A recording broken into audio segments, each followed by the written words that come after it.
The misconception is that NEEF is proposed to target and punish the wealthy business community for social deficits among Namibians.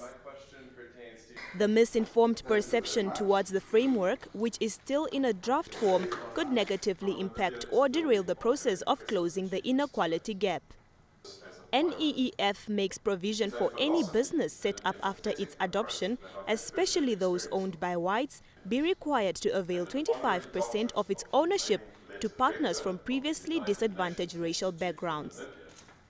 President Geingob countered the notion that the framework is out to push white people out of business and empower blacks only. We shouldn't think that way. If we had to think that we could have taken things away long time ago, we could have nationalized, we could have grabbed the land. So why are we being doubted now? We had 26 years where we are saying our people are one. White, black, I talk about my house. When you plaster it, you no longer can identify the race or tribe, I said. But don't make us to be tribal again or racial by worrying about one group only. No. We are saying we cannot have inequality in the midst of plenty. He adds that rating agencies are quick to point to the persistent inequalities characterizing the Namibian society, but reacts differently when measures are proposed to address this.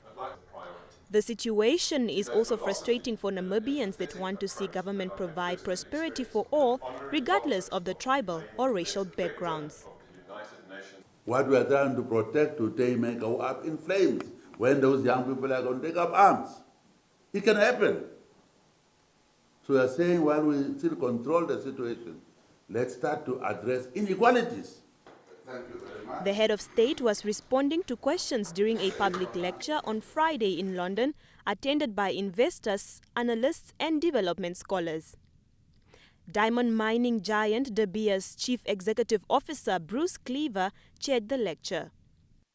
The experience has been a tremendous one in relation to things that the President spoke about, such as governance, regulatory certainty, security of tenure.